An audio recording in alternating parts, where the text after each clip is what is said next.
happens here, well, it's just beyond belief. 61-year-old Mel Nadell has been missing for a week after getting separated from a hunting group outside Pecos.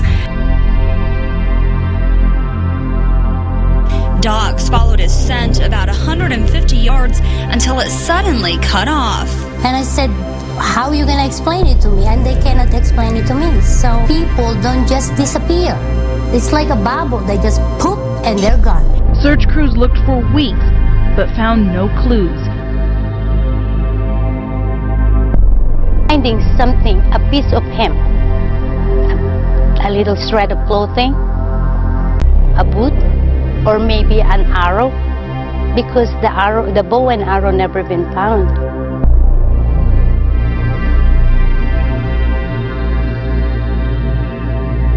Leading to an extensive search of the forest.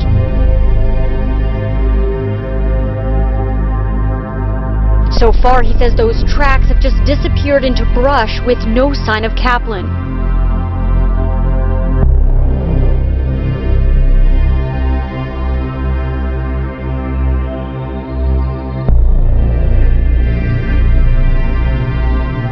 Two New Mexico hunters are still trying to make sense of what they saw. Dip down a little bit for a couple seconds, gone.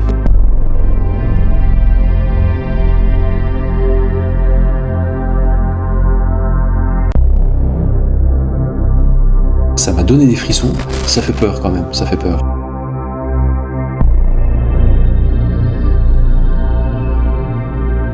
An area where people vanish into thin air. The slang name for this locale is the Pecos Triangle.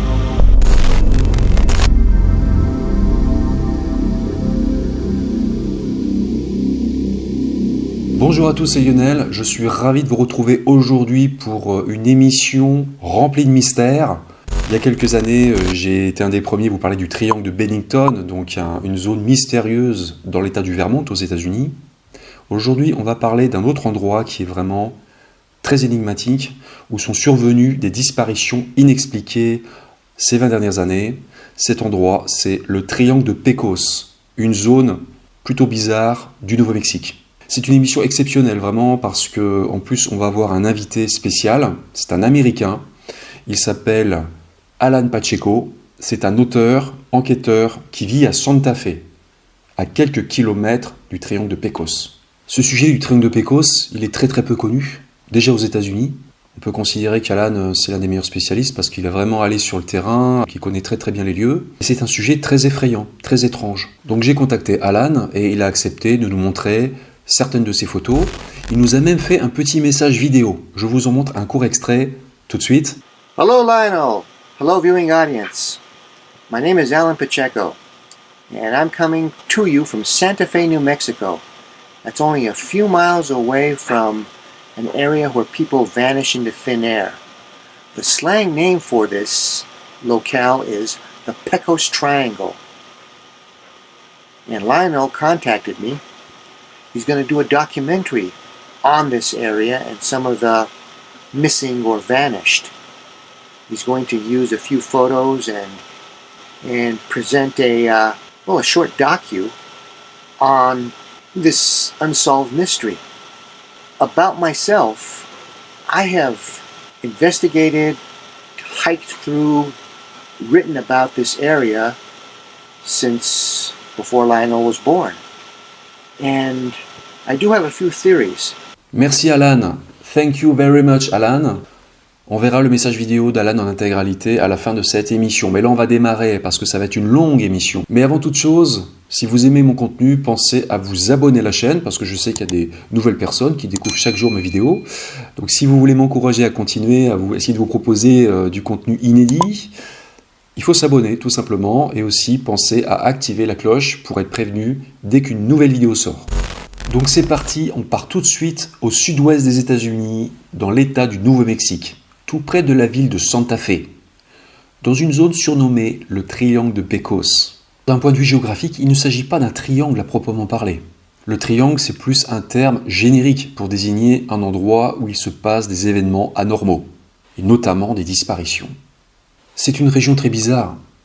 David Paulides, un auteur américain incontournable en matière de disparition, à qui j'ai rendu hommage dans une vidéo, s'est aussi intéressé à cette zone. On n'a pas David Paulides dans l'émission, c'est dommage, ça aurait été génial, mais on a Alan Pacheco, qui est l'un des meilleurs spécialistes du triangle de Pecos, pour la simple et bonne raison qu'il vit juste à côté. Alors il y a eu pas mal de disparitions apparemment dans le secteur, plus ou moins bien documentées. Moi j'ai sélectionné 3 affaires de disparition mystérieuses, une disparition d'automobilistes, une disparition de randonneuses et une disparition de chasseurs. 3 disparitions mystérieuses de personnes au profil très différent. Mais commençons tout de suite avec la première affaire. Je vais faire comme d'habitude, je vais d'abord vous présenter les faits et ensuite il y aura une partie commentaires et analyse. On va remonter au lundi 31 août 1998 et on va partir dans l'Arkansas. À l'époque, Emma Tresp est une femme de 71 ans, originaire de North Little Rock, une ville de l'Arkansas. Emma mesure dans les 1m70 et pèse environ 60 kg. Elle a l'apparence d'une grand-mère, tout à fait normale. Emma est veuve et mère de 9 enfants. Elle est plusieurs fois grand-mère aussi. Et Emma, c'est une femme qui est assez active pour son âge encore. Par exemple, elle fait beaucoup de routes. À la fin de l'été 1998, Emma rend visite à l'une de ses filles qui vit à Stillwater, une ville de taille moyenne de l'Oklahoma. Emma, c'est une femme très croyante. De confession catholique, elle fait régulièrement des retraites religieuses. Et fin août 1998, justement, elle a pour projet de faire une retraite religieuse dans un monastère bénédictin juste à côté de Pecos, un village du Nouveau-Mexique à environ 40 km de Santa Fe. Ce monastère est situé à la sortie nord de Pecos, près d'un petit lac tranquille nommé Monastery Lake, ce qui signifie le lac du monastère. Monastery Lake, c'est une propriété paisible en pleine nature, au pied des montagnes Sangre de Cristo, tout près de la forêt nationale de Santa Fe et aussi de la zone sauvage de Pecos. En clair, c'est l'endroit idéal pour méditer. Donc ce 31 août 1998, tôt le matin, Emma dit au revoir à sa fille et quitte Stillwater dans l'Oklahoma.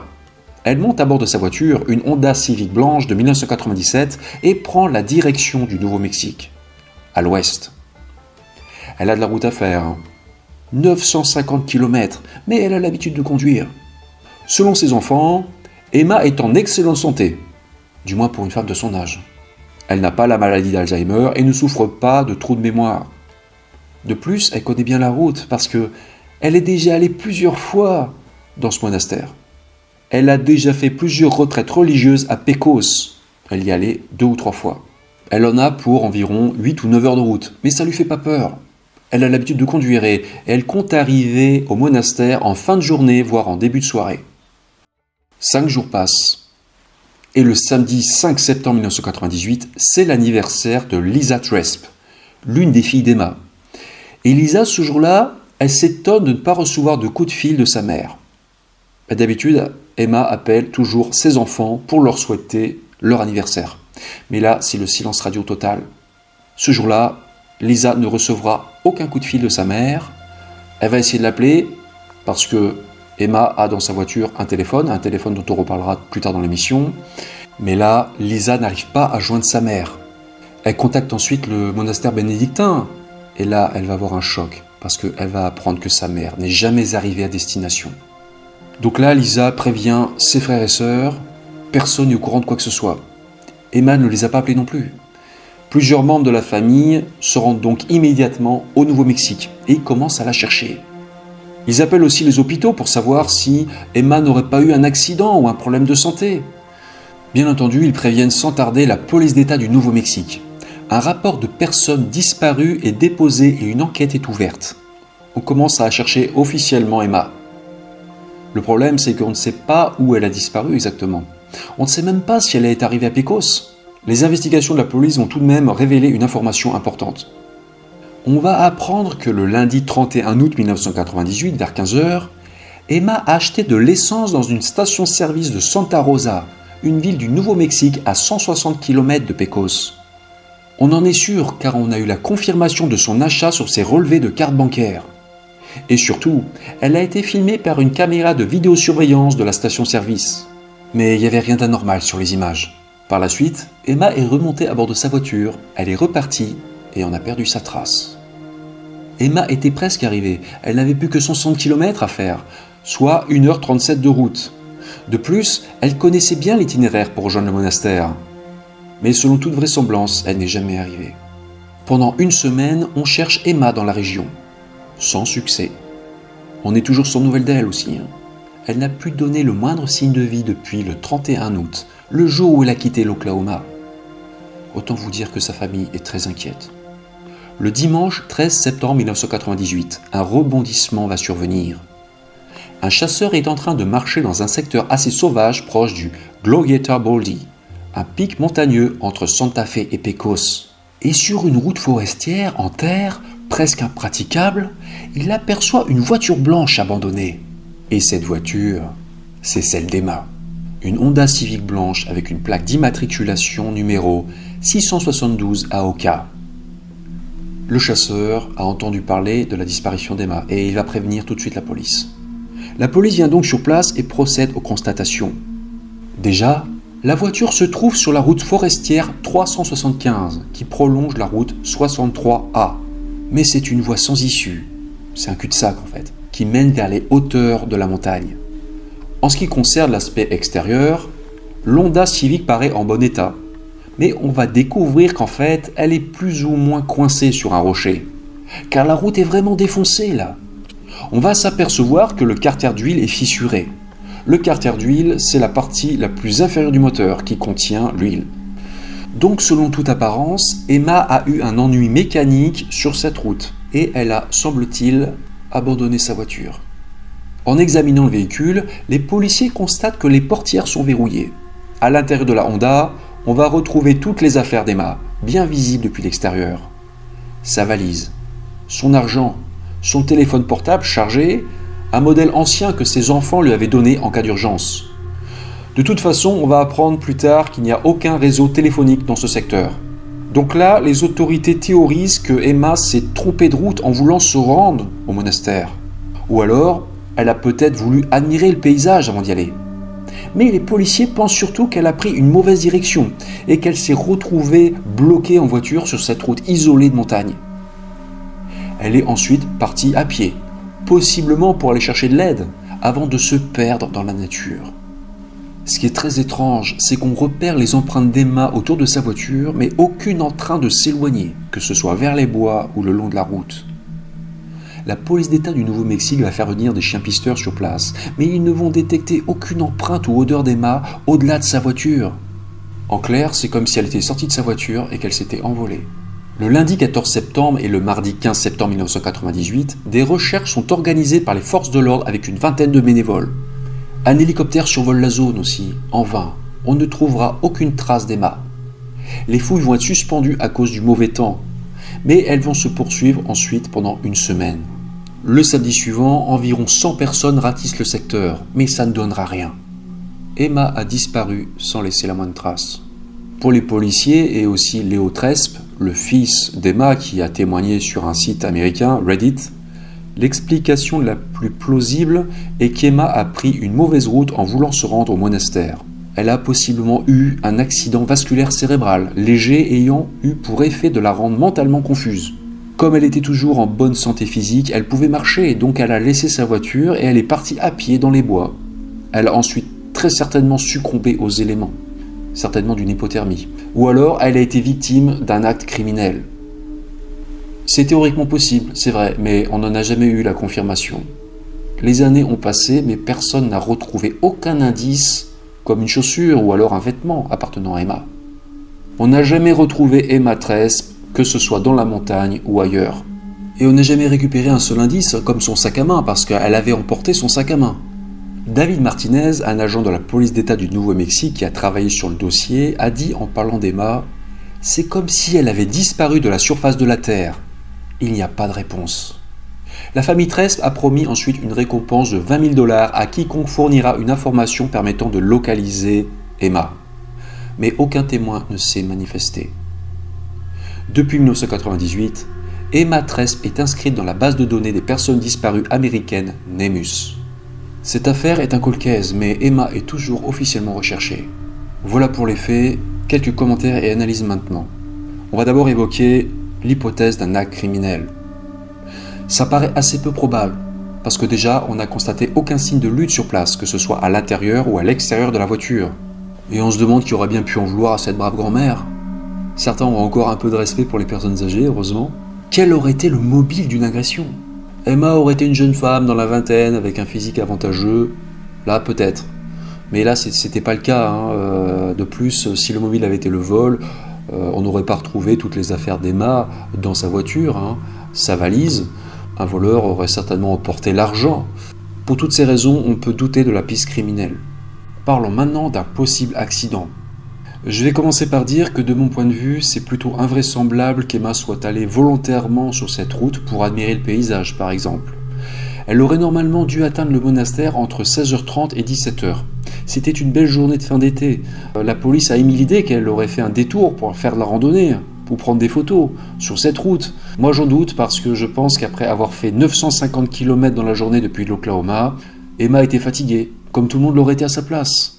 Je pense qu'elle n'avait certainement pas envie de se rajouter encore des kilomètres sur cette route isolée de montagne. Si elle n'est pas allée volontairement sur cette route, à cet endroit, ça implique donc qu'elle s'est perdue. Mais c'est étonnant qu'elle se soit trompée de route parce qu'elle était déjà venue plusieurs fois à ce monastère proche de Pecos. Surtout que, selon Alan Pacheco, qui est allé sur place, il est impossible de confondre la route menant au monastère, la route 63, qui est goudronnée, avec celle où on a retrouvé la voiture d'Emma, la route 63A. Cette route forestière en terre qui grimpe dans la montagne, Glorieta Baldy. Cette route forestière est en très mauvais état. Il faut même un 4x4 pour pouvoir y circuler. Mais même en admettant qu'Emma ait fait une erreur d'inattention, elle aurait dû se rendre compte très rapidement qu'elle était en train de partir dans la pampa. D'autant plus que j'ai remarqué qu'à certains endroits sur la montagne Glorieta Baldy, la vue est dégagée et on voit même le monastère dans le lointain. On voit le monastère où elle devait aller. Soit dit en passant, je ne peux pas m'empêcher de penser à l'abbaye de Boscodon. C'est un peu le même genre de site. Si Emma avait toute sa tête, il est très invraisemblable qu'elle se soit perdue. Mais dans le cas où elle aurait eu un problème de santé, là c'était possible. Bien qu'elle n'ait jamais eu ce type de pépin médical avant, Emma a pu avoir un accident vasculaire cérébral en arrivant à Pecos. Parce qu'elle avait l'air dans un état tout à fait normal quand elle a pris de l'essence à 15h. Elle n'avait plus que 160 km à faire, soit 1h37 de route. Donc Emma a peut-être fait un AVC juste en arrivant à Pecos. Pourquoi pas ? Elle fait un AVC, elle se trompe de route en arrivant et elle casse sa voiture. Par la suite, elle part à pied dans la forêt montagneuse où elle se perd et connaît un destin funeste. On ne sait pas dans quelle direction elle est partie. De plus, ses restes ont pu être dévorés par des animaux sauvages. Donc ce scénario est possible. Mais il y a quand même plusieurs points qui ne collent pas. Déjà, ce détail est intriguant. Est-ce qu'une personne souffrant d'un AVC prendrait la peine ou penserait à verrouiller ses portières avant de partir ? J'en suis pas sûr. Selon moi, c'est plus le signe d'une personne qui est en pleine possession de ses facultés mentales. Autre point étrange, pour quelle raison n'a-t-on trouvé aucune empreinte d'Emma partant de la voiture ? On en a trouvé juste autour. Pour quelle raison les chiens policiers n'ont-ils pas senti sa piste ? Ou alors, ça voudrait dire qu'elle est peut-être montée à bord d'une autre voiture à cet endroit. Mais on a vu précédemment que la piste criminelle n'était pas satisfaisante. Voilà, donc cette affaire de disparition est une véritable énigme. Alan Pacheco, donc l'auteur américain, est allé sur place avec un collègue. Il a pris des photos des lieux, notamment d'un mémorial. Il y a un mémorial, là, une croix dressée à l'endroit où on a retrouvé la voiture d'Emma. L'endroit est assez lugubre, comme vous pouvez le constater. Autre détail, plutôt sinistre. Vous allez comprendre pourquoi cette affaire m'intéresse particulièrement. La route 63, qui se transforme ensuite en route forestière 375, cette fameuse route en terre sur laquelle Emma Tresp a disparu sans laisser de traces, est surnommée El Camino del Diablo ou Devil's Road, ce qui signifie la route du diable. C'est sans doute une coïncidence, mais elle est extrêmement troublante celle-là, parce que Emma, comme je vous ai dit, était très croyante. Elle devait aussi justement se rendre dans une retraite religieuse, dans un monastère, juste à côté. Et elle s'est volatilisée dans des circonstances très étranges sur une route qui a pour nom la route du diable. Un nom diabolique. Voilà. Ça fait peur quand même, ça fait peur. Maintenant, il faut accueillir les informations que je vais vous donner avec la prudence nécessaire, mais ça vaut tout de même la peine de les donner. Alan Pacheco, c'est un auteur, un enquêteur de Santa Fe, et il a d'autres activités aussi. Il organise notamment des tours fantômes, c'est-à-dire des visites de lieux prétendument hantés à Santa Fe. Moi, les fantômes, c'est pas trop mon truc, hein. Mais ce qui est quand même intéressant, c'est que Alan a amené sur les lieux de la disparition d'Emma des instruments de mesure, un détecteur de champs électromagnétiques. Et il semblerait que ces appareils aient fortement réagi sur place. Vous voyez maintenant une photo. Voilà, moi je n'entrerai pas plus dans les détails parce que je ne suis pas spécialiste, hein, je ne suis pas technicien et puis ces résultats peuvent être aussi sujets à interprétation. Alors ce n'est pas mon domaine, mais certains experts en paranormal attribuent les variations de champs électromagnétiques, les pics de champs électromagnétiques à la présence de fantômes et d'esprits. C'est sujet à caution, attention, hein. Ça ne repose apparemment sur aucune base scientifique. Les instruments d'Alan ont donc fortement réagi sur place, sur les lieux de la disparition d'Emma, mais bon, on ne peut pas en tirer de conclusion. Ce qui est véridique par contre, c'est que ce secteur a été le théâtre d'une violente bataille lors de la guerre de sécession ou guerre civile américaine. En mars 1862, les troupes nordistes et sudistes se sont affrontées durant 3 jours au col de Glorieta. Et les combats ont fait 375 victimes, précisément sur le Glorieta Baldy. Est-ce qu'il y a une activité paranormale à cet endroit ? Je ne sais pas. Donc la disparition d'Emma Tresp n'a jamais été résolue et cette affaire reste très intrigante. On va maintenant passer au dossier suivant. En 2014, Audrey Kaplan a 75 ans. Audrey est en excellente forme physique pour son âge. C'est une femme d'affaires prospère, originaire de Dallas, au Texas, où elle vit avec son mari, Norman. Norman est professeur de médecine interne au UT Southwestern, un hôpital local. Le couple possède une maison de vacances à Santa Fe, au Nouveau-Mexique. Le mercredi 30 juillet 2014, les Kaplan sont dans leur résidence secondaire du Nouveau-Mexique. C'est les vacances d'été, et ils veulent aller dans la nature ramasser des champignons. Ils partent donc à pied ensemble de la station de ski de Santa Fe à plus de 3000 mètres d'altitude. Cette station est dans les montagnes Sangre de Cristo. Le couple connaît bien les lieux. Audrey a l'habitude de venir, et elle adore marcher jusqu'au sommet du télésiège où la vue est splendide. Bien sûr, à cette époque de l'année, il n'y a pas de neige, hein. Le couple marche donc le long du Windsor Trail, un sentier de montagne qui part vers le nord. Et ils ramassent des champignons comestibles quand ils en trouvent.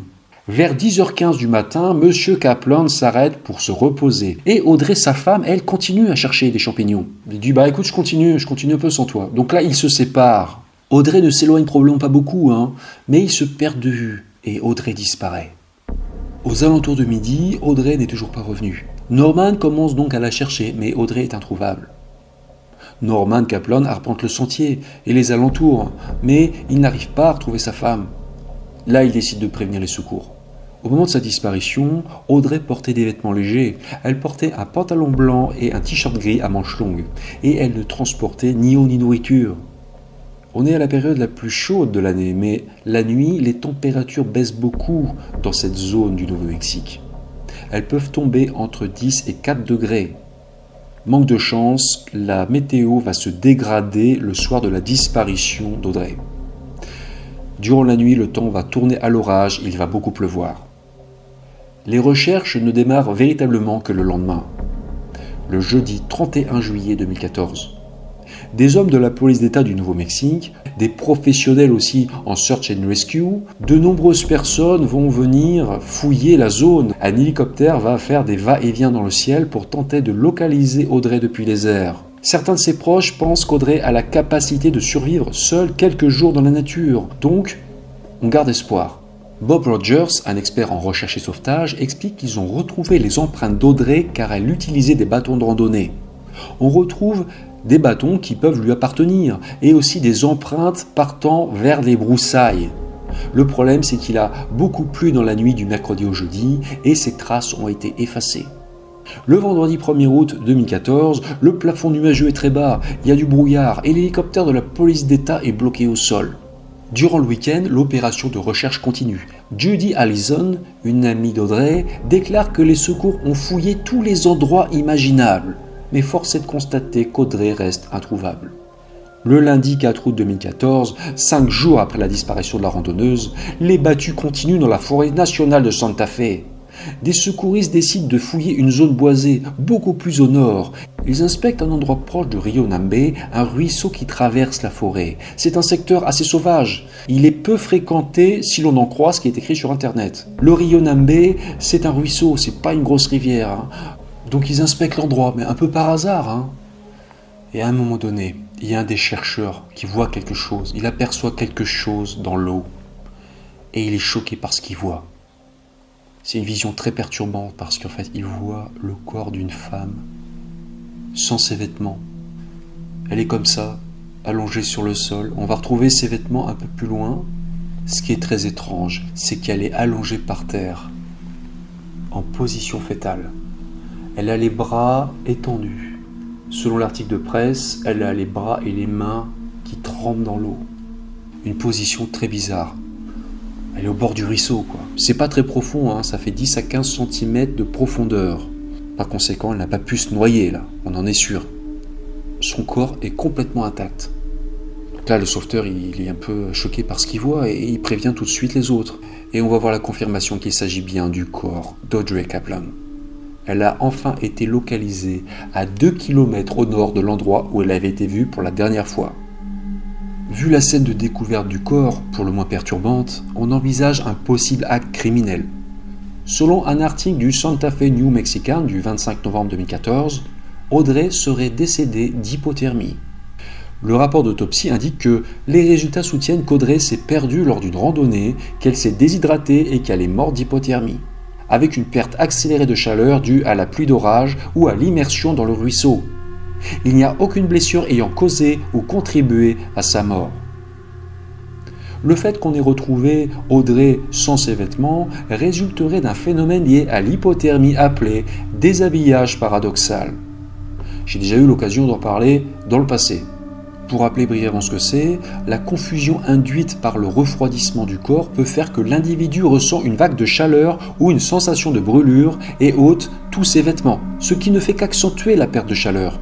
C'est donc envisageable ici, surtout que les habits et les effets personnels d'Audrey ont été retrouvés non loin d'elle. Le rapport d'autopsie du 12 septembre 2014, dont des extraits ont été publiés dans la presse, contient néanmoins une phrase surprenante. Bien qu'il n'y ait pas de résultat d'autopsie spécifique indiquant une hypothermie, les circonstances du décès de Mme Kaplan et l'absence de maladie mortelle à l'autopsie soutiennent l'exposition au froid en raison de la température peu élevée la nuit. Ce scénario paraît cohérent, qu'elle est très certainement morte d'hypothermie. Néanmoins, deux choses restent très étonnantes. Premièrement, le fait qu'elle se soit perdue dans une zone qu'elle connaissait parfaitement.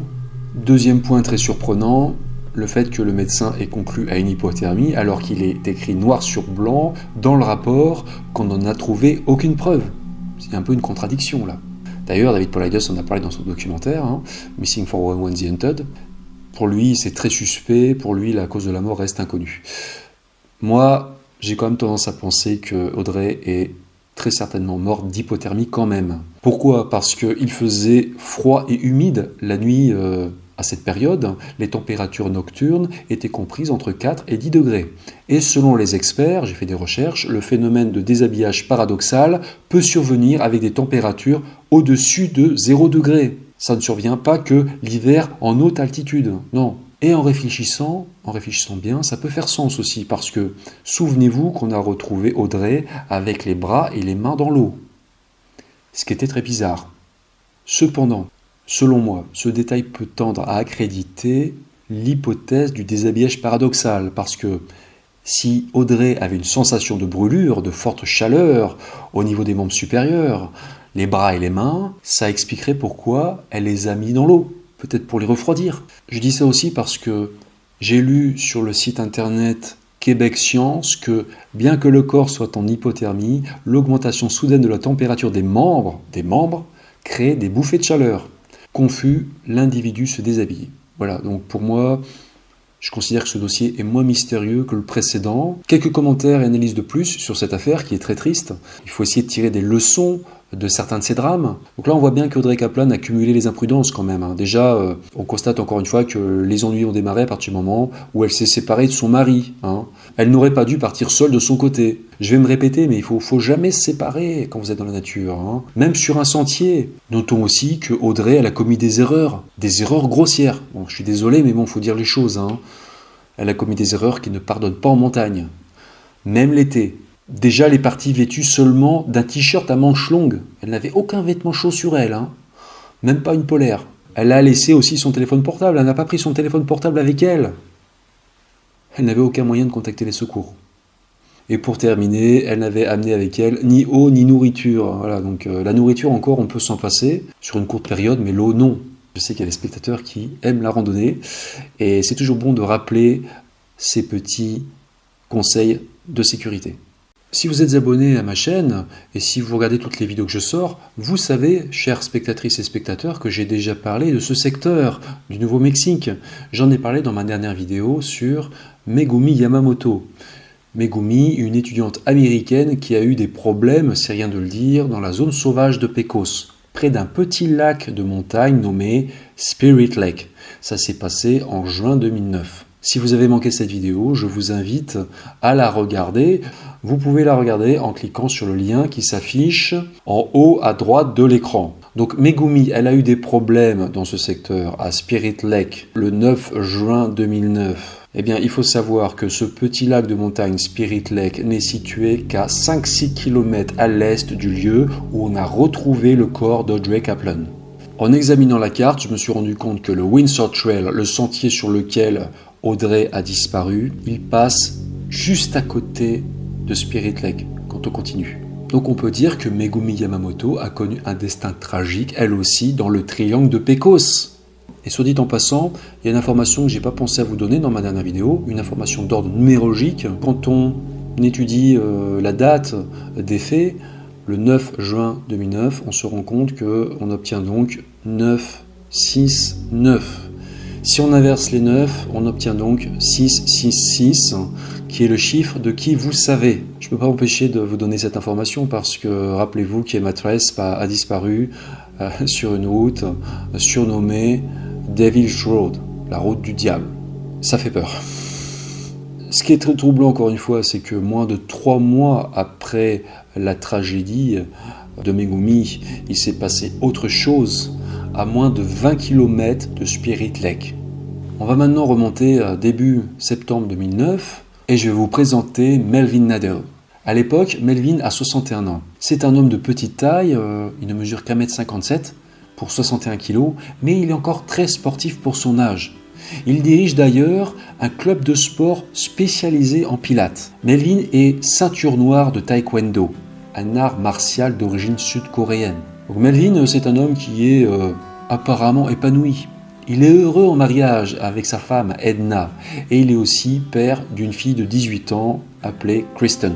Parmi ses hobbies, Melvin aime chasser avec des amis. Et Melvin n'est pas un chasseur comme les autres. Il chasse à l'arc. Le dimanche 6 septembre 2009, donc Melvin a prévu de chasser avec 2 copains à lui, un copain qui s'appelle Joe Muniz et son beau-frère. Ils ont prévu de chasser à Elk Mountain, qui veut dire la montagne de l'élan. Cette montagne est au cœur de la zone sauvage de Pecos, à 78 km de Santa Fe. En début d'après-midi, vers 14 h, Melvin part à bord de sa Jeep Cherokee. Il faut compter à peu près 2 heures de route pour rejoindre Elk Mountain. Vers 16 h, Melvin arrive sur place, à Elk Mountain, où ses 2 amis l'attendent. Ils ont établi un camp de base, un campement, parce qu'ils ont prévu de passer la nuit sur place. Il est important de dire que, selon sa femme Edna, Melvin n'a aucun problème de santé à l'époque. Il est en bonne forme. Ceci dit, c'est quelqu'un qui n'aime pas courir ou marcher. Et en plus, à cette période, début septembre 2009, il a mal au genou suite à une blessure. Donc autant vous dire qu'il va y aller mollo. Quand il chasse, et ça c'est une technique un peu de chasseur à l'arc, Melvin, il a l'habitude de s'installer dans un coin boisé. On sait que les chasseurs à l'arc s'installent souvent même dans des arbres, en hauteur. Melvin, c'est ça, en général il s'installe dans un coin un peu camouflé derrière des branches et puis il attend, il reste à l'affût, il attend qu'un animal passe. C'est pas le genre de chasseur à traquer du gibier sur des kilomètres, parce qu'il déteste marcher. Ses 2 copains, eux, c'est le contraire. Non seulement ils chassent à l'arme à feu, mais en plus ils aiment bien marcher sur des kilomètres, être en mouvement. Ce jour-là, Melvin, il est bien équipé. Je vais vous donner la liste de ses équipements. Il porte donc des vêtements chauds, couleur camouflage. En plus de son arc et de ses flèches, il a un couteau de chasse sur lui. Et Melvin, il est prudent parce qu'il a même emporté avec lui un revolver, un Smith & Wesson 44 spécial. Donc vers 16h30, la partie de chasse démarre et les 3 copains se séparent. Les 2 amis de Melvin partent ensemble à pied vers le sommet de Elk Mountain et Melvin descend lui vers une zone boisée à environ 100-150 mètres du campement. Melvin a prévenu ses copains qu'il n'irait pas très loin. Avant qu'ils ne se séparent, Melvin semble de bonne humeur. Il plaisante comme d'habitude. Mais ils ont convenu de se retrouver vers 19h au campement. Donc là, ils se séparent. Et c'est la dernière fois qu'on verra Melvin. Vers 19h, à la nuit tombée, les copains de Melvin reviennent comme prévu au campement. Et ils sont surpris de ne pas le voir. Ils attendent un moment pensant qu'il a peut-être un peu de retard, mais bon, les minutes défilent et il ne revient toujours pas. Comme son véhicule, sa Jeep Cherokee est toujours là, il pense à juste titre qu'il est probablement toujours dans le secteur. Il pense alors qu'il s'est peut-être perdu. Donc il le cherche aux alentours, mais c'est pas facile parce que c'est l'obscurité totale. Il fait nuit noire et on est en pleine nature. Donc il crie son nom. Et ils ne peuvent pas l'appeler par téléphone parce qu'on va s'apercevoir plus tard que Melvin a laissé ou oublié son téléphone portable. Bon, là, les deux copains de Melvin, ils sont inquiets, ils savent pas trop quoi faire. Donc ils tirent en l'air des coups de feu pour tenter de l'attirer. Ils vont aussi allumer les feux de leur voiture et klaxonner. En fait, ils essaient de faire le plus de bruit possible pour l'attirer, mais ça n'aura aucun effet. Vu que Mel est introuvable, qui ne reparaît pas, ses amis préviennent les autorités. Et Melvin Nadel va être porté disparu. Le lendemain, le lundi 7 septembre 2009, les recherches concernant Melvin Nadel démarrent officiellement. Plusieurs centaines de personnes vont parcourir la zone, à pied, en véhicule tout-terrain et aussi à cheval. Des avions et des hélicoptères vont survoler le secteur. Cette opération de recherche et sauvetage va être l'une des plus importantes de l'histoire du Nouveau-Mexique. Mais ça ne donnera aucun résultat. Le mercredi 9 septembre, une tempête s'abat sur la région de Pecos et les recherches sont suspendues. D'après ce que j'ai lu, la météo est vraiment très imprévisible dans les monts Sangre de Cristo. L'opération de Search and Rescue dédiée à Melvin Nadel va durer 6 jours, mais on ne va rien retrouver. Ce qui est très très étrange, c'est que les forces de l'ordre ont fait venir des chiens pisteurs sur place et ils ont trouvé l'odeur de Melvin sur un sentier et apparemment, les chiens ont perdu la trace olfactive de Melvin à environ 150 mètres. Les empreintes et la trace olfactive de Melvin s'arrêtaient net à cet endroit. Et les sauveteurs n'ont vu aucun signe de lutte ou d'attaque, que ce soit par une tierce personne ou un animal sauvage. Et un animal n'aurait certainement pas emporté l'arc et les flèches de Melvin. Comme l'a déclaré dans les médias Edna Nadel, l'épouse de Melvin, elle a demandé des explications aux autorités, mais elles ont été incapables de lui en fournir. Donc c'est bizarre. Depuis le 6 septembre 2009, le dossier de Melvin Nadel a été enregistré dans la base de données des personnes disparues au Nouveau-Mexique et aussi dans la base de données nationale NamUs. Plus de 10 ans après les faits, la disparition de Melvin Nadel n'a toujours pas été élucidée. Cette histoire fend le cœur, c'est clair. Quand on entend Edna, c'est vraiment assez émouvant, on va dire. Je vais quand même apporter maintenant quelques commentaires et analyses sur ce dossier. Dans cette affaire, la fuite volontaire paraît très improbable. Melvin était très attaché à sa famille. Il avait fait l'école à la maison à sa fille Kristen, avant qu'elle n'aille à l'université. Il n'avait aucun problème d'argent, et il n'a pas touché à ses comptes bancaires par la suite, de toute façon. La piste criminelle a aussi été écartée par la police, qui a quand même mené une enquête. Ses deux amis ont été blanchis de tout soupçon. On n'a détecté aucun signe de lutte sur place, rappelez-vous, aucune trace de sang. Et il ne faut pas oublier non plus que Melvin pouvait se défendre. Il était armé, il avait un arc, des flèches, il avait un couteau, il avait aussi un revolver, et il était ceinture noire de taekwondo. Donc pour l'agresser, bon courage. La disparition de Melvin Nadel, elle est vraiment très déroutante parce que il s'est littéralement envolé. Il a disparu de la surface de la Terre. On n'a pas retrouvé un seul objet lui appartenant. On n'a jamais retrouvé son arc, on n'a jamais retrouvé son revolver, pas une seule de ses flèches, comme disait son épouse. De plus, sa piste stoppait net à 150 mètres du campement seulement, sur un sentier. Si on s'efforce de raisonner logiquement, on peut donc penser qu'il est arrivé à Nadel quelque chose juste après avoir quitté le campement, quelques minutes après avoir quitté ses amis, à seulement 150 mètres du campement. Quoi exactement ? Impossible de le dire. Donc, qu'est-il arrivé à Melvin Nadel ? Où est-il passé ? On pourrait penser qu'il a pu avoir une forme de maladie mentale ou un AVC, mais bon, dans ce cas-là, il serait mort et on aurait retrouvé son corps, tôt ou tard. Le plus gros problème, c'est que physiquement, Melvin ne pouvait pas aller très loin. Il avait une blessure au genou à cette période. Donc, où est-il passé? On peut tout de même envisager une explication cartésienne. Est-ce que Melvin ne serait pas tombé dans un trou? Dans une grotte non répertoriée? Encore faut-il qu'il y ait des grottes dans le coin. Je pense que les autorités y ont pensé, ils ont vérifié tout ça. Je pense qu'on aurait forcément trouvé quelque chose, au moins un objet, des années après. Parce que quand une personne se perd et s'épuise, elle a tendance à laisser tomber des objets. Elle se déleste aussi en quelque sorte de ces objets qui sont lourds à porter. On peut penser que Melvin aurait peut-être abandonné son arc. On ne l'a pas retrouvé. Bien entendu, quand on prend ce cas de manière isolée, on peut se dire que c'est la faute à pas de chance, que ce n'est qu'un drame de plus.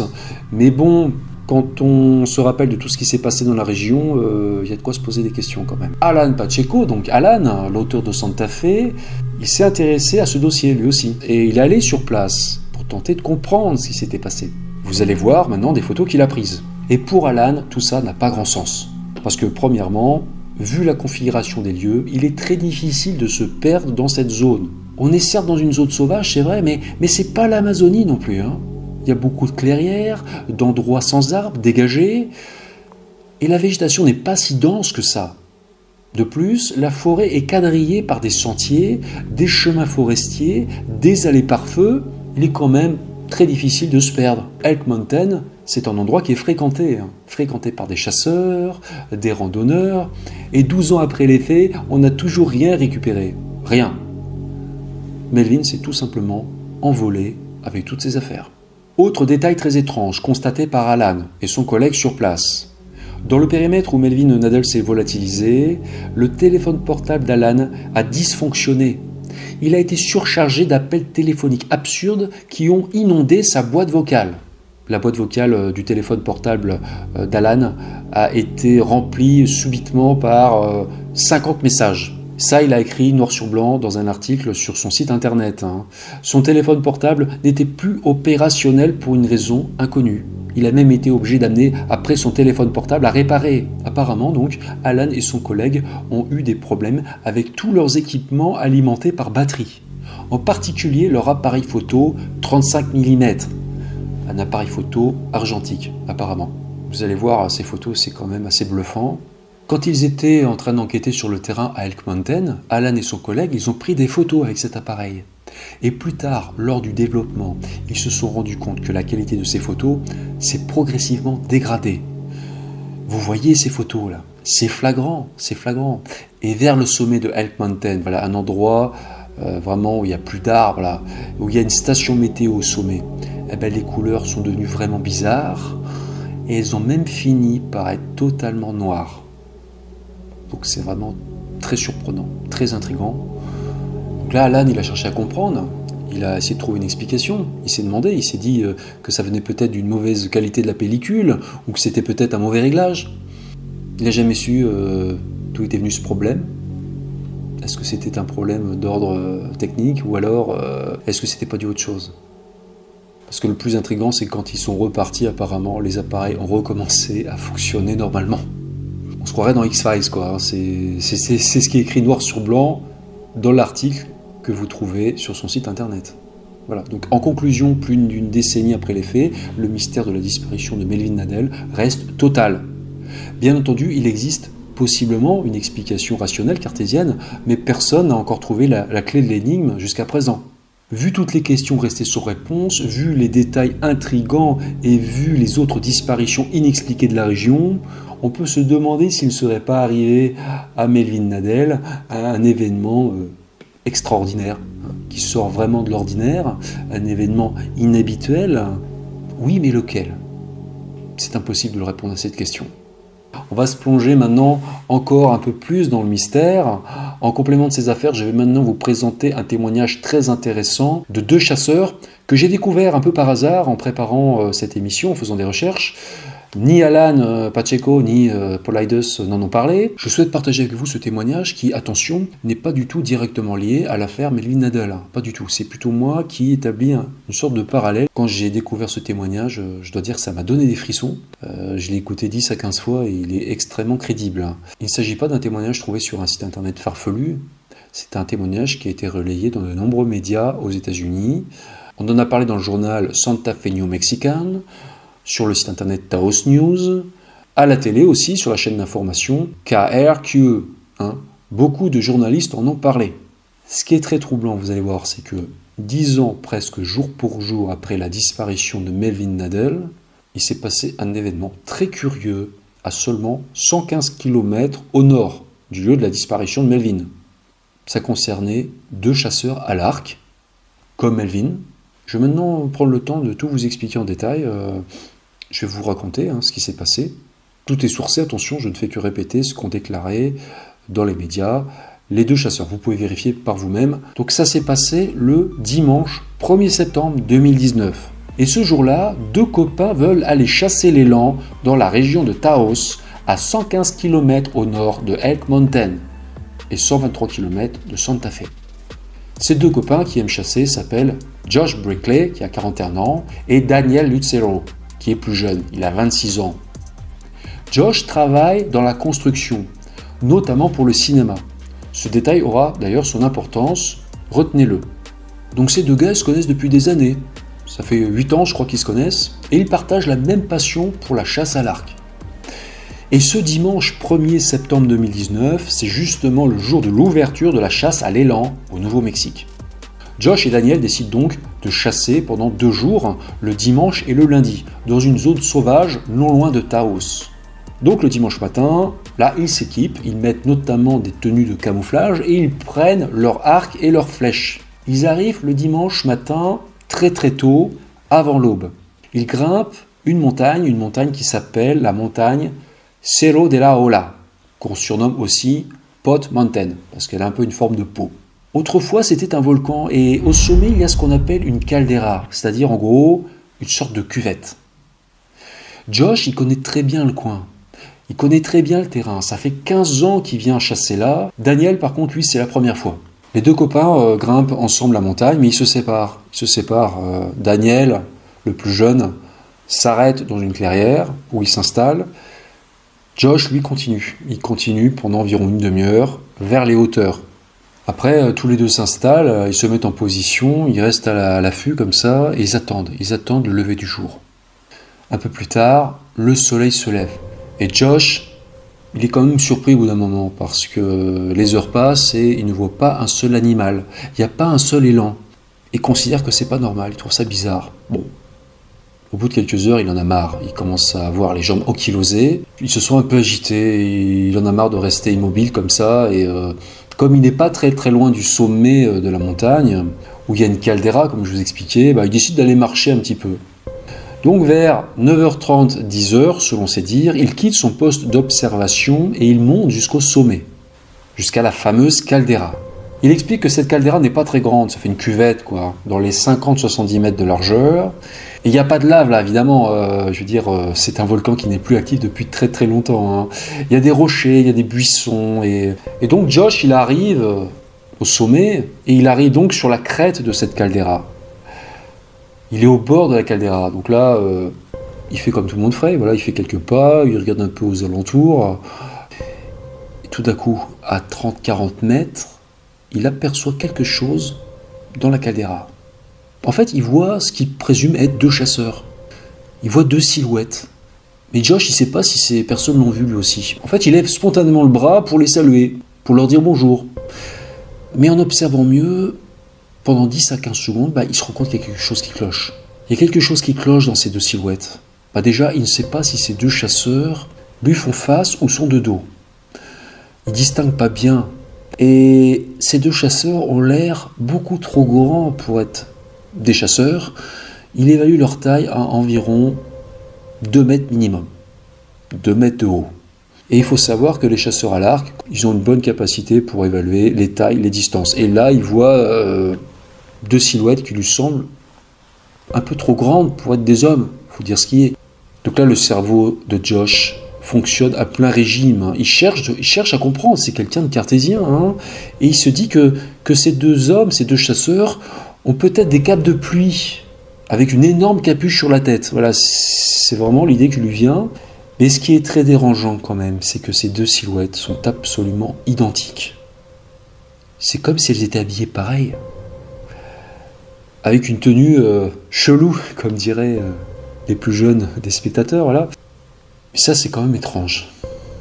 Donc pendant 10 à 15 secondes, Josh, il a quand même le temps de détailler ces deux silhouettes. Et il va décrire ce qu'il voit de la manière suivante. Il voit un torse noir, enfin un torse ou un dos, il ne sait pas si ces personnes sont de face ou de dos. Il voit un torse noir, des épaules noires, peut-être des bras, plutôt maigres, et leur tenue est bizarre. Vous allez voir maintenant le dessin qu'a réalisé Josh après son observation. Voilà, ça ressemble à ça. Et on voit que sur la poitrine de ces personnes, on voit comme une sorte d'ovale argenté qui fait penser à un œil de chat à Josh. C'est vraiment les mots qu'il va employer. Mais attention, c'est peut-être juste un dessin sur des tenues, attention. Hein. Josh est plus près de ces choses et il les observe mieux. Le problème, c'est qu'il n'arrive toujours pas à distinguer leur visage. Déjà, il ne sait pas si ces choses sont de dos ou de face, comme je vous expliquais. Et au niveau de la capuche, là, c'est tout gris en fait. Il ne voit pas leur visage. Josh va donner un détail qui est vraiment flippant, je trouve. C'est que ces choses sont immobiles. Enfin, elles n'ont pas bougé depuis qu'il les a vues pour la première fois. Et quand il s'approche d'elles, elles restent toujours sur place. Elles sont immobiles, mais ce qui est assez terrifiant, je trouve, c'est qu'il voit que ces choses sont en train de se balancer un peu d'avant en arrière. Comme ça. Vous imaginez deux grands trucs comme ça, au milieu de nulle part, vêtus de cette façon, en train de se balancer, donc c'est vivant apparemment. Hein. Voilà. C'est assez terrifiant, je dois dire. J'aurais pas aimé être à sa place. Donc Josh, il est courageux quand même, parce que il continue de s'approcher, il veut savoir ce que c'est, il pense toujours avoir affaire peut-être à des hommes, même si, vous imaginez, ces trucs, ça fait quand même 2 mètres de haut, hein, c'est quand même sacrément impressionnant. Et il continue d'approcher, il lâche à nouveau du regard 5 secondes ces deux choses. Et quand il regarde à nouveau, elles ont disparu. Il n'y a plus rien. Il n'y a plus rien dans la caméra. Donc là, Josh, qui est complètement abasourdi, il comprend pas. Au départ, il pense qu'elles sont parties, donc il accélère le pas, il regarde autour, mais bon, malheureusement, il trouvera rien du tout. Il va faire tout le tour du terrain, il va revenir sur ses pas, et ces choses ont disparu. Mais Josh, il pense toujours avoir eu affaire à des chasseurs. Donc Josh, il est quand même un peu secoué par ce qu'il vient de voir, il redescend, il retrouve son copain, Daniel, qui était dans la clairière. Il lui explique que qu'il n'a rien chassé, qu'il n'a pas vu un seul animal, comme Daniel non plus, et mais qu'il a quand même vu 2 chasseurs vêtus comme des astronautes. Il en plaisante. Et Josh et Daniel, ils vont même en rire tous les deux, parce que ils se présentent plutôt comme des sceptiques. Hein. Josh, c'est quelqu'un qui ne croit qu'à ce qu'il voit. Tous les deux ne s'intéressent pas du tout à l'inexpliqué, au paranormal. Ils n'ont jamais rien vu d'extraordinaire dans leur vie. Hein. Ce sont des chasseurs, des gars du Nouveau-Mexique. Voilà. On peut penser qu'ils ont les pieds sur terre. Précisons bien sûr qu'ils n'ont pas pris de drogue ou bu d'alcool ce jour-là. Voilà, je préfère le dire quand même. Donc voilà, Josh, il plaisante avec Daniel, mais il se questionne quand même, Ils vont même croiser 2 autres chasseurs dans la soirée, un père et son fils. Et Josh va se demander si c'était pas eux qui l'a vu. Mais ça lui paraît assez peu vraisemblable parce que, premièrement, ils ont des tenues classiques et n'ont pas du tout une tenue ressemblant à celle que portaient les 2 êtres qu'il a vus. Et puis deuxièmement, le fils est beaucoup plus grand que le père, alors que les 2 silhouettes qu'il a vues avaient exactement la même taille. Donc ça, c'était le dimanche 1er septembre 2019, mais ça n'est pas terminé. Le soir, Josh et Daniel campent sur place, comme prévu. Ils avaient prévu de chasser 2 jours, et donc le lundi 2 septembre 2019, ils continuent. Ils se lèvent tôt tous les deux et feront une grande boucle à pied de 6 à 8 km dans une autre partie de la montagne. Là encore, ils ne voient pas un seul élan, ni aucun animal sauvage. Vers 14h30 ce lundi, ils prennent leur Jeep et roulent vers le nord-est de la montagne. La montagne Cerro de la Ola ou Pot Mountain. C'est une zone plus plate, donc un plateau où il y a eu un incendie de forêt il y a des années. Et voilà, donc la vue est assez dégagée. Donc ils roulent. C'est un endroit qui est assez désertique, il n'y a rien du tout là. C'est vraiment très sauvage. Et tandis qu'ils roulent, à un moment donné, ils repèrent quelque chose dans le lointain, au milieu d'une prairie. Et d'après Josh, ça lui fait penser à un plateau de cinéma. Rappelez-vous que Josh a travaillé dans le milieu du cinéma. Et ça lui fait penser, vous savez, aux tentes cantines, ces espèces de grands abris de couleur blanche dans lesquels on sert les repas pour les équipes de tournage. Voilà. En ce qui concerne les dimensions de cette structure, elle fait environ 15 à 20 mètres de hauteur et environ 60 mètres de long. Ça a la taille d'une petite école, selon l'expression de Josh. Et vu de profil, il trouve que ça ressemble à un chasseur F-16. Un peu, vous savez, c'est profilé comme un missile avec une queue à l'arrière. Il y a une proéminence à droite avec une pointe noire. Vous voyez le dessin fait par Josh. Donc là, Josh se demande ce que c'est, et Daniel aussi à côté, parce que Daniel voit aussi cette chose. Josh a toujours dans l'idée qu'il s'agit peut-être de quelque chose en rapport avec le cinéma. Donc ils sont en train de conduire là avec Daniel, et avec Daniel, ils en discutent. Ils se disent, tiens, c'est bizarre, il y a un tournage de film. Est-ce qu'ils n'auraient pas construit un décor qui ressemble aussi à un vaisseau spatial, faut dire les choses. Donc ils s'approchent en voiture. Ils sont encore assez loin de cette chose. Ça, c'est un détail du témoignage que je trouve très intéressant, qui ajoute de la crédibilité d'ailleurs. C'est que Josh va expliquer qu'il ne va pas prendre de photos de cette chose. Mais il va expliquer pourquoi. Il va dire qu'il avait bien un smartphone avec lui, dans un sac zippé. Il l'emporte toujours quand il chasse. Mais là, il ne pense pas s'en servir, parce que pour lui, il s'agit bien d'une construction humaine. Voilà. Pour lui, à ce moment-là, il n'y a rien forcément d'inexpliqué. Enfin, je veux dire, il n'y a rien de paranormal, il n'y a rien de surnaturel, quoi. Pour lui, c'est une construction humaine. Possiblement un tournage de cinéma, à moins qu'on tourne une publicité, voilà. Donc voilà, il continue à avancer, il continue à s'approcher en voiture, ils sont toujours en train d'observer cette chose. Mais bon, ils sont sur un plateau, et il y a du relief quand même. Et la route n'est pas absolument droite, par moments, ça tourne. Et donc ils perdent de vue régulièrement la structure blanche. Ils la perdent de vue un moment, 3 secondes, avant de l'apercevoir à nouveau. Elle revient dans leur champ de vision. Donc là, ils sont environ 400 mètres. Ils sont sûrs de la distance parce qu'il y avait un rocher derrière, un gros rocher qui leur sert de point de repère. Le terrain est donc relativement plat, mais à un moment donné, ils repèrent de vue 3 secondes cette chose. Josh va dire qu'à un moment, ça a plongé, donc ils ont perdu 3 secondes cette chose, et quand ils ont revu à nouveau le panorama, il n'y avait plus rien. Cette chose avait disparu. Cette chose a disparu en une fraction de seconde. C'est comme si cette chose était devenue invisible en l'espace d'un instant.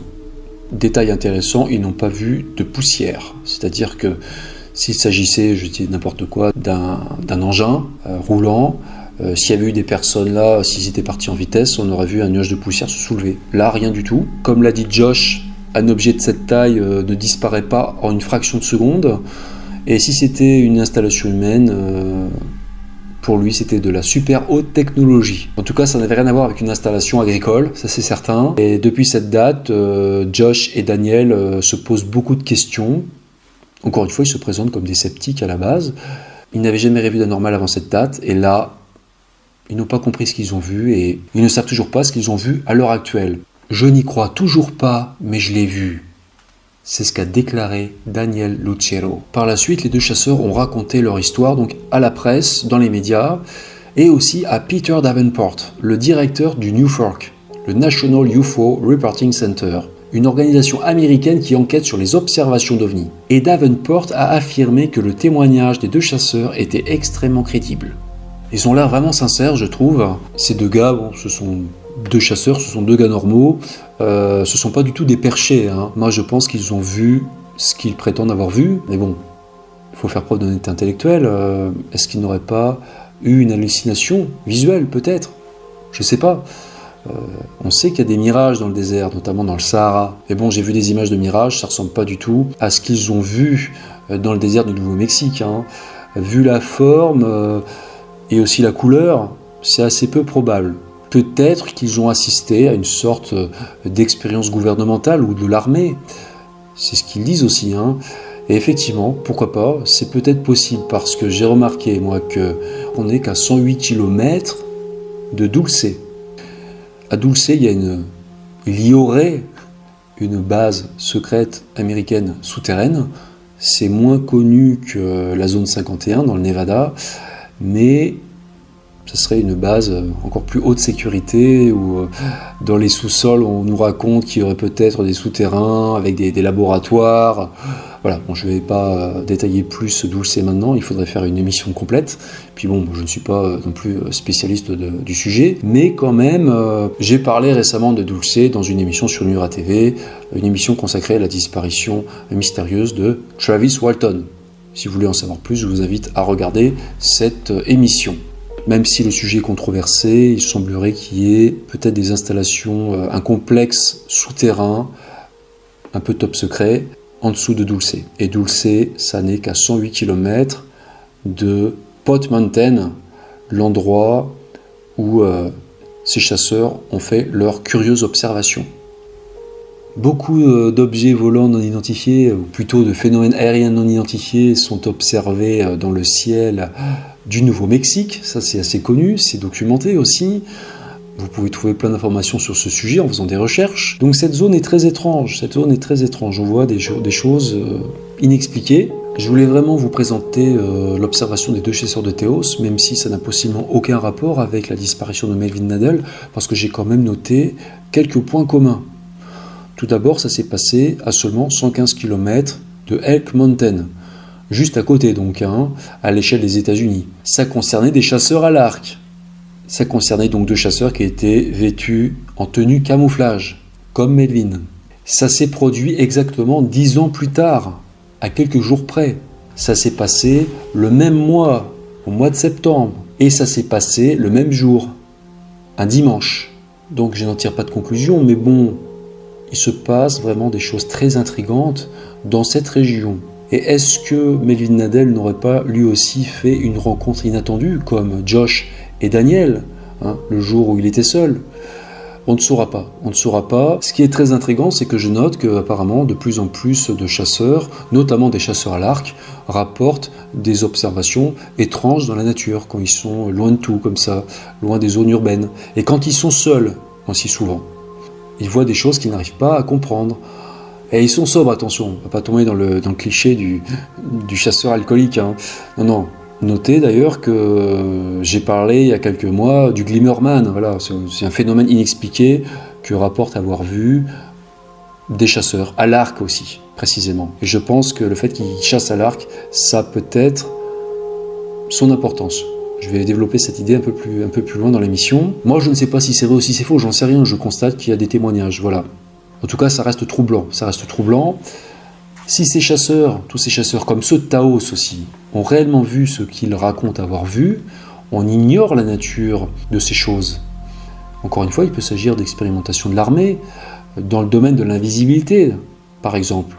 J'en ai parlé dans mes livres, pas mal, dans la vidéo sur Glimmerman.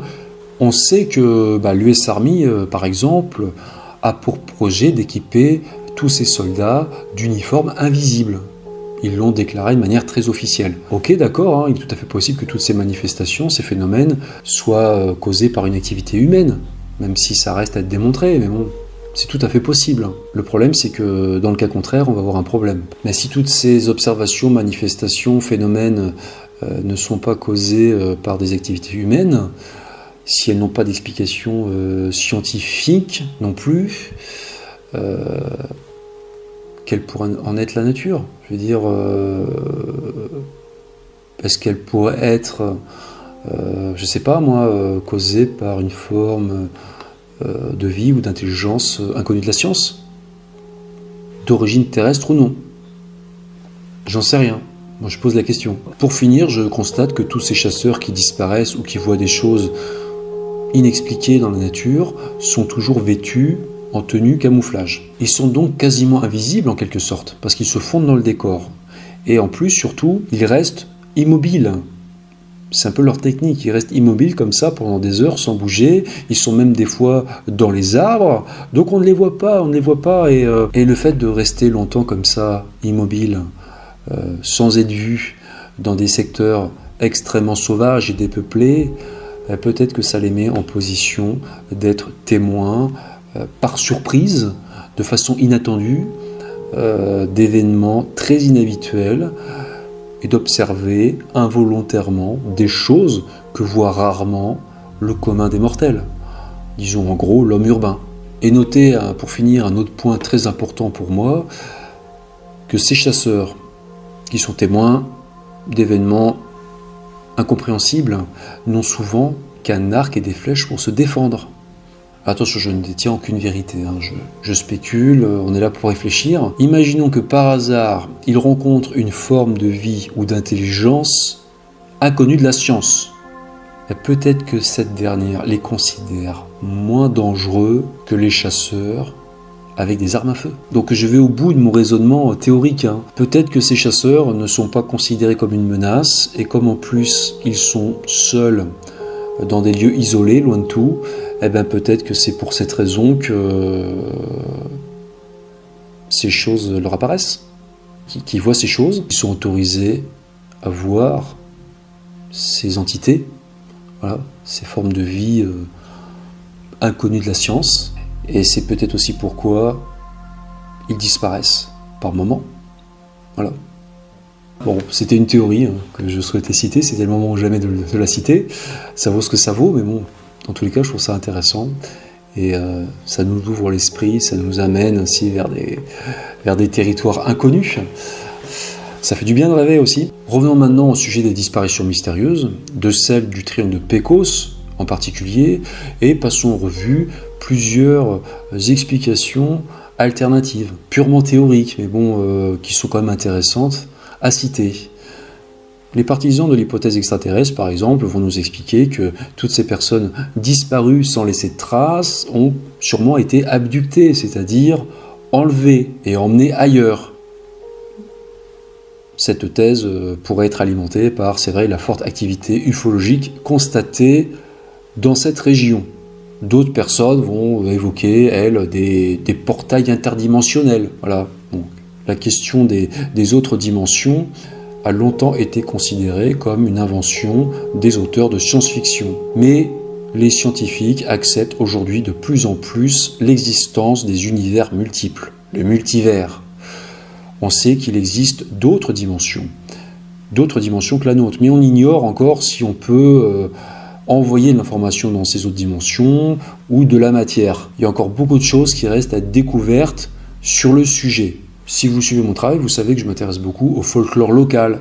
Et il se trouve que les tribus amérindiennes, les tribus autochtones qui vivaient autrefois à Pecos, croyaient en l'existence d'esprits maléfiques et d'entités surnaturelles qui vivaient dans cette région sauvage, qui étaient responsables de disparitions. Donc peut-être que ce ne sont encore que des contes et légendes, mais bon, qui peut savoir. Voilà, on arrive à la fin de cette émission sur le triangle de Pecos. Il y a eu d'autres disparitions dans cette zone. Moi, je me suis concentré sur 3 affaires. Il y a eu d'autres affaires, d'autres dossiers, mais bon, ils me semblaient moins mystérieux et puis surtout, ils étaient moins bien documentés. Voilà pourquoi j'ai fait un choix. J'ai aussi noté un certain nombre de crashs aériens. Il y a des avions qui se sont écrasés dans cette zone, un peu comme dans le triangle des Bermudes, mais bon, là, je pense que l'explication est vraisemblablement rationnelle. Ces accidents sont le plus souvent dus à des pannes de moteur ou à des erreurs de pilotage, des erreurs humaines donc. Je vais remercier à nouveau Alan Pacheco qui m'a autorisé à vous montrer ces photos, c'était vraiment très sympa de sa part, et je vais vous montrer maintenant son message vidéo en entier. Hello Lionel, hello viewing audience. My name is Alan Pacheco, and I'm coming to you from Santa Fe, New Mexico. That's only a few miles away from an area where people vanish into thin air. The slang name for this locale is the Pecos Triangle. And Lionel contacted me. He's going to do a documentary on this area and some of the missing or vanished. He's going to use a few photos and present a short docu on this unsolved mystery.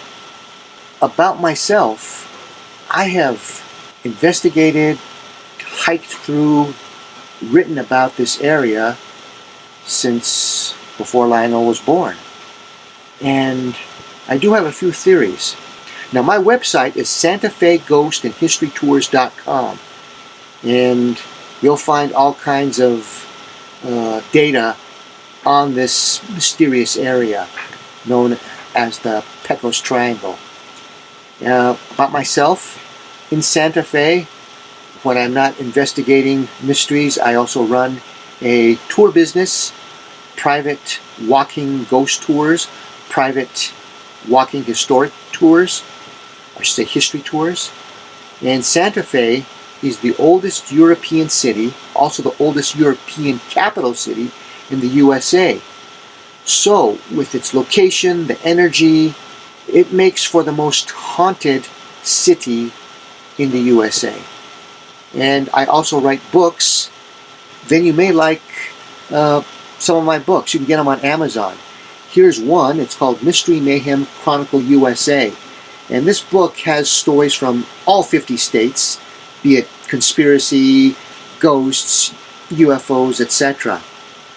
Lionel, wishing you all the very best in this documentary of yours. You come to Santa Fe, come to New Mexico, I should say, then you got to come to Santa Fe, and let's do a proper documentary. All the best to you. Bye bye. Merci encore Alan, merci, thank you very much. Donc si ça vous intéresse, je vous invite à aller découvrir le travail d'Alan Pacheco sur son site internet. Je vous invite aussi à acheter son livre. Vous trouverez tous les liens dans la description de cette vidéo. Si vous avez la chance d'aller un jour à Santa Fe au Nouveau-Mexique, allez faire une visite avec lui. En ce qui me concerne, j'adorerais aller là-bas. Un jour peut-être, on ne sait pas. J'adorerais aussi aller sur le terrain, sur les lieux de toutes ces disparitions, dans la zone sauvage de Pecos, et tourner un reportage là-bas, comme le disait Alan, ça serait génial, avec lui comme guide.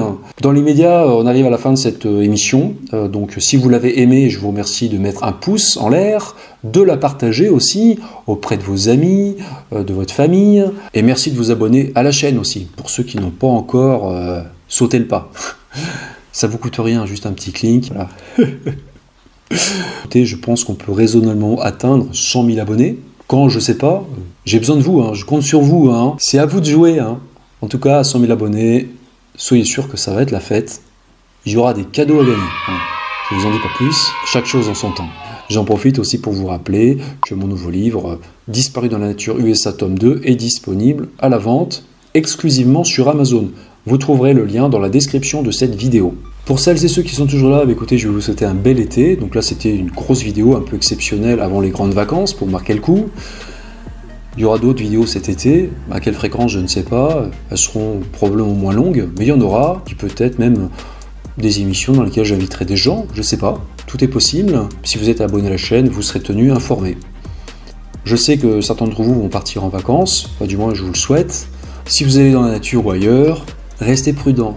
Mais profitez-en quand même, parce que il faut profiter de la vie, parce que sinon elle vaut pas la peine d'être vécue. Je pense même qu'on peut prendre des risques parfois, mais des risques mesurés tout le temps. Voilà. Enfin, du moins c'est ma conception des choses. Donc pour ceux qui partent, profitez-en. Les autres, écoutez, bon courage. On va se retrouver prochainement. Je vous dis à bientôt et ne disparaissez pas. Ciao.